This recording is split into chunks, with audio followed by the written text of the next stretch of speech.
चूंकि अब गजा में जो नागरिक थे वे जाकर इजराइल में, तेल अवीव में और दूसरे शहरों में काम करते थे, उनके लाइसेंस रद्द कर दिए गए, उनसे अनुमति छीन ली गई कि वे अब काम कर सकते हैं। इस वजह से इजराइल ने भारत से अनुरोध किया है, इस अनुरोध पर ध्यान दीजिएगा, कि बहुत सारे भारतीय मजदूरों को वीजा देकर इजराइल बुलाया जाए, जहां पर इस समय युद्ध चल रहा है। इस चीप लेबर, सस्ते श्रम के एक ऐसे बाजार के तौर पर दिखाई दे रहा है जिसमें ये माना जा रहा है कि भारतीयों को भारत राष्ट्र स्वयं भी ऐसी खतरनाक जगहों पर भेजने के लिए राजी हो सकता है जहां पर कि युद्ध चल रहा है। इस युद्ध में पहली बार संभवतः ऐसा हो रहा है कि पूरी दुनिया को इस बात की परवाह भी बंद हो गई है कि क्या सिविल टारगेट्स भी लिए जा रहे हैं। पहली बार हम लोगों ने देखा कि यह घोषणा की गई, इस बात की खबर आई कि बाकायदा ईरान में जो हमले हुए उनमें से हमले कार बम द्वारा भी किए गए, जिसका मतलब है कि राज्य और एक आतंकवादी संगठन के बीच का जो लाइन क्लियरली दिखाई देती थी वो धीरे धीरे ब्लर कर रही है। इस समय गजा की स्थिति क्या है उसके बारे में पूरे वर्ल्ड मीडिया को कोई खास जानकारी नहीं है। एक बड़ी मानवीय त्रासदी उस जगह पर भी चल रही है। नमस्ते दोस्तों, प्लीज सिट डाउन में आपका स्वागत है। आप जानते हैं कि ईरान और इजराइल के बीच अब लगभग पूरी तरह से युद्ध की घोषणा है, और यह दुनिया में इस समय चल रहा अकेला युद्ध नहीं है। रशिया और यूक्रेन के बीच युद्ध चल रहा है। आप जानते हैं कि इजराइल और गजा के बीच में जो समस्याएं थी वे भी हैं। आप ये भी जानते हैं कि उत्तर कोरिया और दक्षिण कोरिया के बीच भी तनाव बढ़ रहा है। कुल मिलाकर 2025 के इस अंतराल में हम पहले से कहीं ज्यादा असुरक्षित दुनिया में।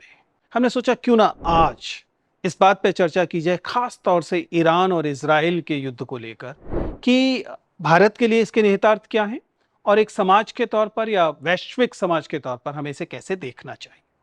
अगर हम इस घटना विशेष को समझे, जब हम देखते हैं कि 13 जून 2025 को, जब ये लगभग औपचारिक तौर से घोषित होता है, क्योंकि राइजिंग लायन नाम से एक सैन्य अभियान शुरू किया जाता है और जिसका बदले में जो ईरान है उसकी तरफ से भी प्रत्युत्तर दिया जाता है। ये एक गंभीर जो है वायलेशन था शांति का। क्या हुआ है? वह यह है कि जब ये घटना शुरू होती है 13 जून को, जिसके बाद बड़े पैमाने पर मिसाइलें जो हैं वो दागी जाती हैं, पहले इजराइल की तरफ से और उत्तर में उसके बाद ईरान की तरफ से। और आप जानते हैं सब चीज़ों में जो महत्वपूर्ण भूमिका है वह अमेरिका की भी है। इजराइल, जिसके पास अमेरिका का संरक्षण लगातार है, उसके और ईरान के बीच में ये गंभीर संकट शुरू होता है। इस युद्ध को जब हम न्यूक्लियर साइंसेस के या न्यूक्लियर एनर्जी या परमाणु बम के नजरिए से देखते हैं, तब इसकी भयावहता और ज्यादा स्पष्ट होती है। ईरान और अमेरिका के बीच जो परमाणु वार्ता चल रही थी उसे स्थगित कर दिया गया। बाकायदा एनपीटी से बाहर आने की जो घोषणा है वह ईरान की तरफ से हुई।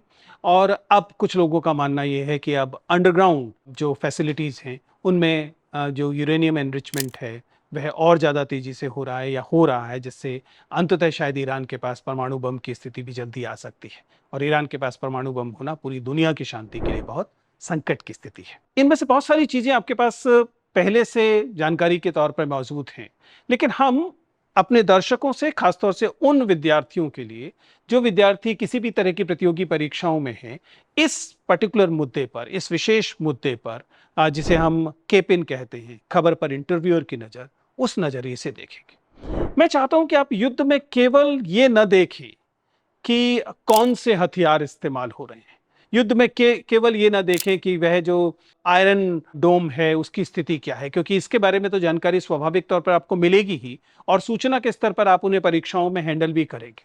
लेकिन इस पूरे मसले में कुछ सॉफ्ट स्टोरीज हैं, इस पूरे मसले में कुछ ऐसी कोमल घटनाएं हैं जिन पर आपको ध्यान देना चाहिए। भारत के नजरिए से मैं विशेष तौर पर कहूंगा कि आप इस बात को देखें कि ईरान में जो भारतीय विद्यार्थी और भारतीय प्रवासी रहे हैं उन्हें भारत वापस भेजने के लिए या भारत में वापस बुलाने के लिए क्या प्रयास किए जा रहे हैं। उस पर कुछ खबरें आई हैं। आप जानते हैं कि विशेष विमानों की शुरुआत की गई है, लेकिन ईरान में भारतीयों की संख्या पर्याप्त ज्यादा है। इसके ठीक एक विपरीत घटना भी हो रही है जिस पर आपको विशेष तौर पर ध्यान देना चाहिए। यह घटना है कि चूंकि अब गजा में जो नागरिक थे वे जाकर इज़राइल में, तेल अवीव में और दूसरे शहरों में काम करते थे, उनके लाइसेंस रद्द कर दिए गए, उनसे अनुमति छीन ली गई कि वे अब काम कर सकते हैं। इस वजह से इज़राइल ने भारत से अनुरोध किया है, इस अनुरोध पे ध्यान दीजिएगा, कि बहुत सारे भारतीय मज़दूरों को वीज़ा देकर इज़राइल बुलाया जाए, जहाँ पर इस समय युद्ध चल रहा है, और वे वहाँ पर पुनर्निर्माण में भूमिका अदा करें और वहाँ के जो अन्य कामकाज हैं उनमें शामिल हों। इसे एक गंभीर मानवीय संकट की तरह देखना चाहिए, क्योंकि शायद पहली बार ऐसा हो रहा है जब भारत इस चीप लेबर, सस्ते श्रम के एक ऐसे बाजार के तौर पर दिखाई दे रहा है जिसमें ये माना जा रहा है कि भारतीयों को भारत राष्ट्र स्वयं भी ऐसी खतरनाक जगहों पर भेजने के लिए राजी हो सकता है जहां पर कि युद्ध चल रहा है। तो मानवीय नजरिए से इस पर ध्यान देने की आवश्यकता है। जाहिर है कि इसको आप अंतर्राष्ट्रीय जो संबंध हैं उनके तौर पर तो देखेंगे ही। आप जानते हैं कि अब ना तो शीत युद्ध वाली स्थिति है, ना ही अमेरिका की एकमात्र जो नेतृत्व है उसकी स्थिति है। अब हम एक मल्टीपोलर किस्म की दुनिया में हैं, और ऐसे में जब हाल में अमेरिका ने ये कहा, अमेरिका के राष्ट्रपति ट्रंप ने ये कहा कि वे इस बारे में फैसला 2 सप्ताह बाद करेंगे कि वे युद्ध में शामिल हो रहे हैं या नहीं, और इसी बीच में हमने रूस और चीन की जो चेतावनियां थी उन्हें भी देखा, तब हमें पहली बार समझ में आ रहा है कि अमेरिका अब एकांगी फैसले करने की स्थिति में नहीं बचा है। उसे अंतर्राष्ट्रीय पटल का ज़्यादा ध्यान रखना पड़ रहा है, जिसमें खासतौर से चीन और रूस के पास जो नेगोशिएटिंग पावर्स हैं वो थोड़ी सी बड़ी हुई दिखाई देती है। तो वह भी एक अन्य दृष्टिकोण है जिस पर आपको अगर आप ईरान और इसराइल के युद्ध को समझने की कोशिश कर रहे हैं या परीक्षाओं के लिए तैयार करने की कोशिश कर रहे हैं, तो उस नज़रिए से भी देखें। एक अन्य पक्ष स्वाभाविक तौर पर, जैसे मैंने कहा कि सॉफ्ट वाला पक्ष है, वह उसका सीधा संबंध उन मानवीय पक्षों से है कि जो किसी भी युद्ध में देखने को आते हैं। किसी भी युद्ध में जो तबका सबसे ज्यादा प्रभावित होता है वह तबका आम जन का तबका होता है। इस युद्ध में पहली बार संभवतः ऐसा हो रहा है कि पूरी दुनिया को इस बात की परवाह भी बंद हो गई है कि क्या सिविल टारगेट्स भी लिए जा रहे हैं। पहली बार हम लोगों ने देखा कि यह घोषणा की गई, इस बात की खबर आई कि बाकायदा ईरान में जो हमले हुए उनमें से हमले कार बम द्वारा भी किए गए, जिसका मतलब है कि राज्य और एक आतंकवादी संगठन के बीच का जो लाइन क्लियरली दिखाई देती थी वो धीरे धीरे ब्लर कर रही है। हमें उस नजरिए से भी इस पक्ष को समझना चाहिए। इसके अलावा जो पक्ष हैं वो ये कि बच्चों की स्थिति क्या है। ईरान और इजराइल के बीच हो रहे युद्ध में लोगों ने गजा को भूल गए। वे भूल गए हैं कि ये दरअसल इस युद्ध की शुरुआत जो गजा में चीजें हो रही थी उससे जुड़ी हुई हैं।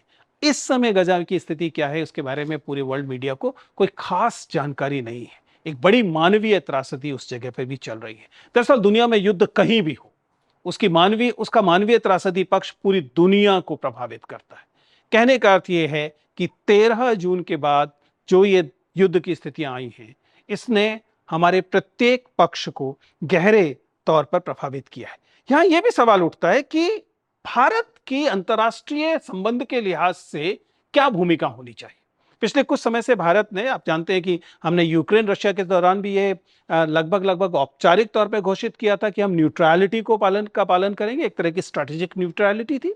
और ईरान और इजराइल के बीच जो संघर्ष चल रहा है उसमें भी भारत ने अभी तक जो प्रतिक्रियाएं दी हैं वो इसी किस्म की स्ट्रेटेजिक न्यूट्रलिटी की चीजें हैं। हालांकि हमें समझना पड़ेगा कि हर न्यूट्रलिटी की भी अपनी एक कीमत होती है, और फिलहाल जो स्थिति है उसमें आपको ये जस्टिफाई करने की आवश्यकता पड़ सकती है किसी भी परीक्षा में या किसी भी बातचीत में कि भारत ने यह भूमिका क्यों ली।